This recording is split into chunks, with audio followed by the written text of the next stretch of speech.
Meaning of haematological. Haematological. Haematological.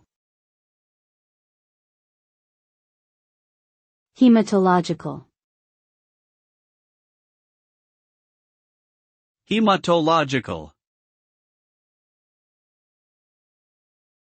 The term hematological refers to anything related to blood. This can include the study of blood cells, the diagnosis and treatment of blood disorders, and the use of blood transfusions to treat various medical conditions. Hematological tests are commonly used to diagnose blood disorders such as anemia, leukemia, and lymphoma. These tests may measure the number and quality of different types of blood cells, as well as the amount of hemoglobin in the blood.